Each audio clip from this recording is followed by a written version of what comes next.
is a Southern sin. Breaking news special. Be sure to like and subscribe now.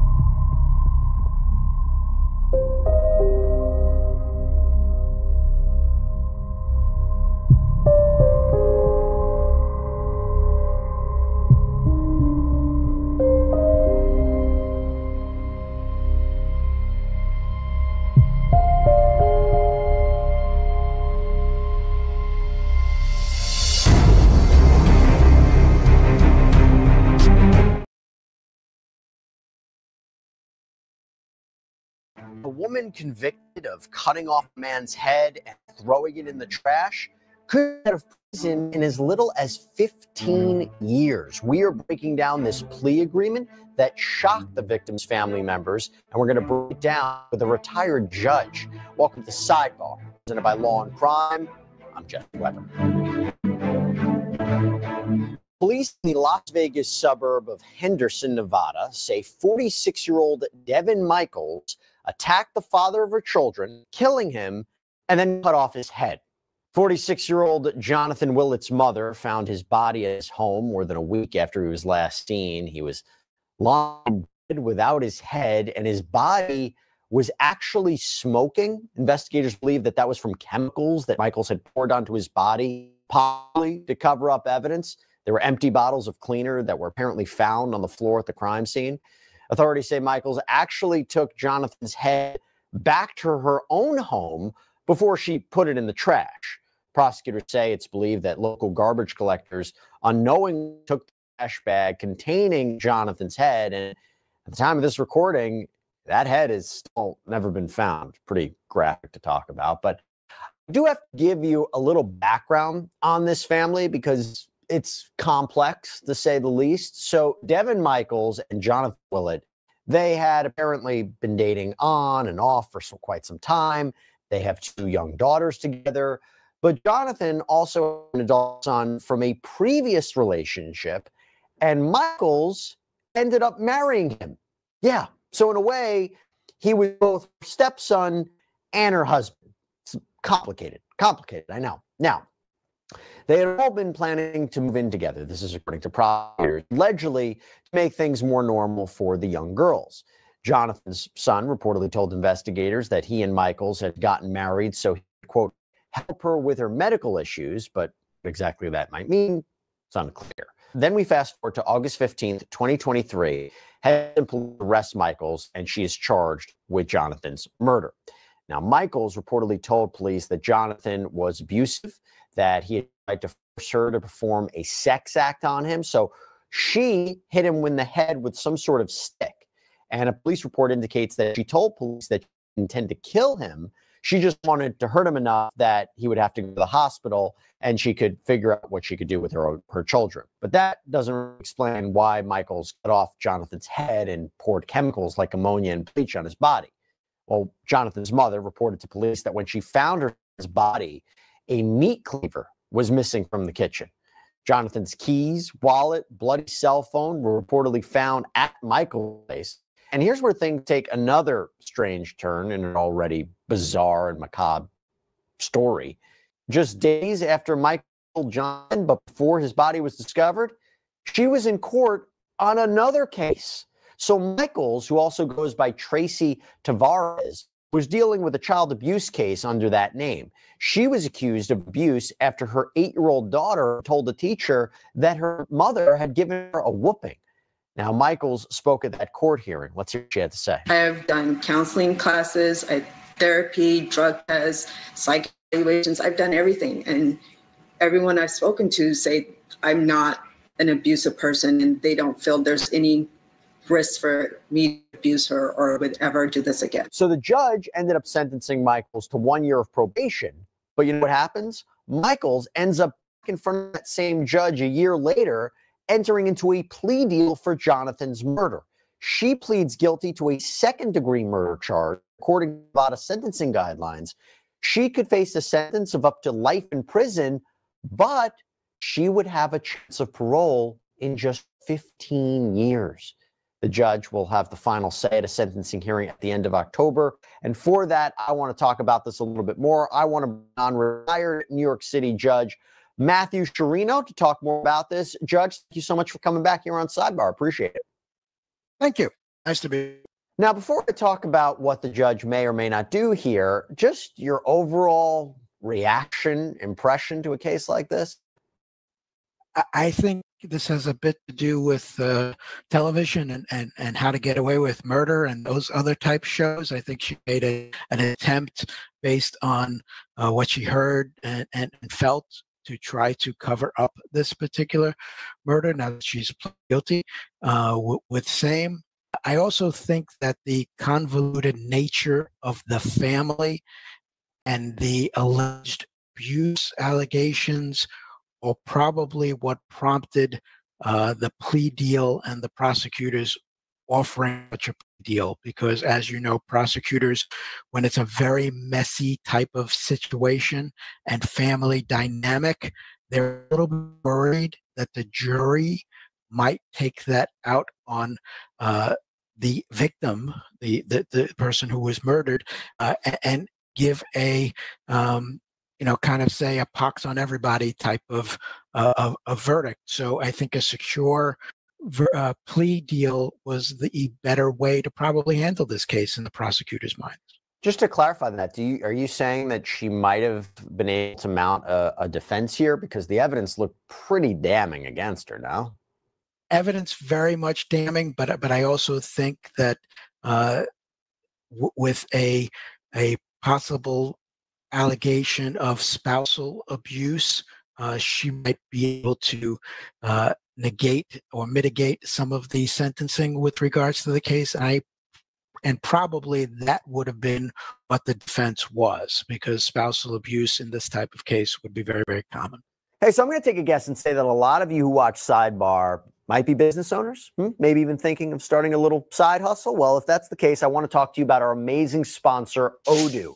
So Odoo is a free all-in-one business management software that provides you with a range of applications that helps with the day-to-day of owning a business. Now, as some of you might know, I'm the host and executive producer of a very popular YouTube show called Prime Crime. It's on our Law and Crime page. So this is like managing a business, and I want you to watch this. Say if we ever charge for Prime Crime, and clear we have no plans to do that, so don't worry, I could seamlessly and for free build a Prime Crime website with Odoo and put a built-in checkout page on the website with very little effort. Monthly subscriptions, it's even easier. Look how easy that was. 5 minutes later, I now have primecrime.com. So thank you to Odoo for sponsoring Sidebar, and thank you for getting me a Prime Crime website. You can build your website now. Domain is free for the first year when you use our link odoo.com/LCSidebar. I've actually seen cases before where someone is accused of murder and dismembering or getting rid of a body, and the jury would be that they panicked, that it wasn't necessarily a premeditated murder. They killed them, whether it was manslaughter or it was an accident or whatever it might be. And they might find them guilty of, with respect to abuse of a corpse or the disposing of the body or tampering with evidence, but they might actually find them not guilty of murder. So there is a chance that could have happened. But I am curious, when you, just the idea from a human point of view, I mean, it always shocks me that someone has the ability to chop a body up like this, cut someone's head off, somebody, the father of your children, somebody you had an intimate relationship with, to cut the head off their body. I mean, that's just so disgusting and sick, but fortunately, we see these cases. Yeah, it's beyond macabre. I mean, it's how, picturing yourself trying to do some of those acts. I'm a vegan, so I really can't even picture doing that to animals. And it's one of the reasons after movies, etc. I've been a vegan now for 8 years, watching the farm factories and just the slaughter of pigs and cows, and so to do that to a fellow human being is beyond my understanding. That being said, I've been in the court situations where those were the allegations and those were the pictures and those are the things that you're showing to a jury, and I'm sure that the pictures in the case that were taken by the evidence collection team would have been quite a lot for the jurors to handle. And that's probably also why prosecutors were like, if we can avoid a trial, we can avoid a jury seeing this, we can avoid prosecutors having to present this, we can avoid the victim's family members from having to be exposed to this. There's an advantage for them to try to have a plea deal in this case, right? Absolutely, and maybe it's because from New York, I don't consider a 15 years to life sentence to be particularly light. And she very much will. The parole board in Nevada, I have a feeling, is probably pretty strict. And so even though she might be eligible in 15 years, doesn't mean that she's going to necessarily be paroled. Additionally, how much of a danger to the community is she? She apparently only picks on the people that are closest to her, as opposed to strangers at large. So 15 to life is a pretty it's not that light a sentence in my mind. Well, let's talk about that. Let's amplify that. Assuming she only serves 15 years, good behavior, rehabilitated, circumstances of the killing, someone would look at that and say she murdered this guy and she chopped his head off, and the head, maybe in 15 years the head would be recovered. It doesn't seem like it's going to be recovered. One would say that seems like a lenient sentence. And if she commits something else, guaranteed people will criticize the judge for giving such a light sentence with regards to the case. If she has no further issues with the criminal justice system, it probably will go unnoticed that she received such a light sentence. But what are some of the factors that would work in her favor in terms of being released in 15 years? And what would be some of the factors that would work against her? The being a good prisoner in that if she takes rehabilitative courses, maybe she gets a degree in something while she's in prison, if such programs are offered, if she's part of a therapy program, her acceptance of responsibility is a great factor with regards to mitigation. All of those are taken into account by the parole board when they make the determinations as to whether or not to release the person, whether the parole board feel they are a danger to the community that they're going to be released to, whether she has a program set up. Generally, it's a release to some kind of halfway house initially, where you'll have to find employment and make sure that you're no further risk to come to the criminal justice system. Also, I would imagine that there's a degree of parole supervision, which will result in her having to check in regularly. She might have to confine to house arrest for a particular period of time while on parole, or some kind of drug program, or any of those things that the parole board feel in the particular case are needed to make sure that she doesn't enter back into the criminal court system. In these kinds of cases, would she ever be permitted contact or again if she's released? In 15 years, they won't be children anymore. So I think at that point it would be up to whether or not her current children then will be young adults want to have that communication with her. But if she has young minor children, I doubt there would be unsupervised visitation. She probably will have the right while in prison to have some kind of supervised contact with the children, so that the bond is kept while she's in prison. But there'll definitely not be any unsupervised visitation or contact with any minor children that I could foresee. And Judge, if you don't know the answer to this, completely fine. But if she's denied parole, if you don't know Nevada law on this, but generally speaking, when would somebody have another opportunity to parole? Yeah, I don't know the specifics of Nevada. If you're denied parole, you are entitled to a hearing. You can, just like anything else, appeal that decision to whatever setup is in that particular state.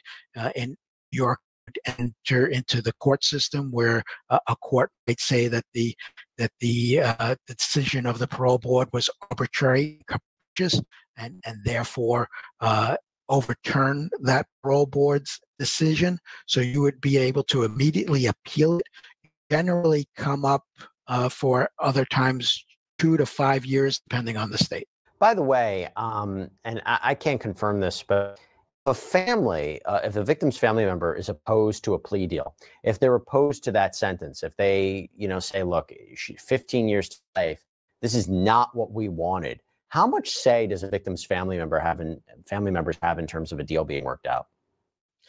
They really have the ability to address their displeasure to the judge at the sentencing.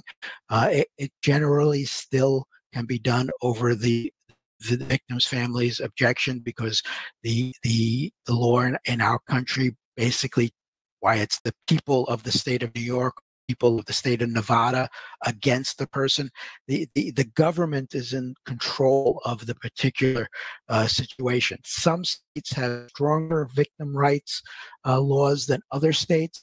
Some states, and almost every state at this point that I know of, does have the prosecutor must inform the victim's family of any plea deal, but they still are permitted in most states to, even over that objection, bring that deal to the court, and the court can of course factor that in, and in some states, the plea is worked out beforehand, where exactly what you're going to be sentenced to.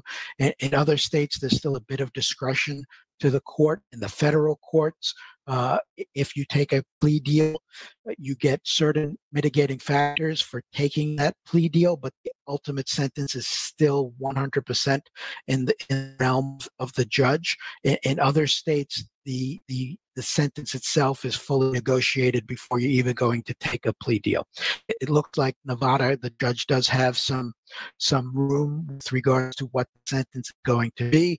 So the victim's family, if they wish to make a victim impact statement, or just say that they're displeased and want the person to get more time, that would be taken into consideration by the court, but it would ultimately be up to the court to sentence. Okay. Well, we'll see what happens at the sentencing hearing. Again, we believe it's the end of October. Judge Matthew Sciarrino, thank you so much for coming on. Great seeing you again. They told you these stories didn't exist. We're here to prove they do. Real footage, real crimes. No filter. For more true crime from the South, be sure to like and subscribe to our channel at Southern Sin. You can also support more episodes by becoming a member of the Southern Sin channel, where you'll get early, exclusive access to crimes that mainstream media won't show you. Tune in for all new episodes every True Crime Tuesday at 9 p.m.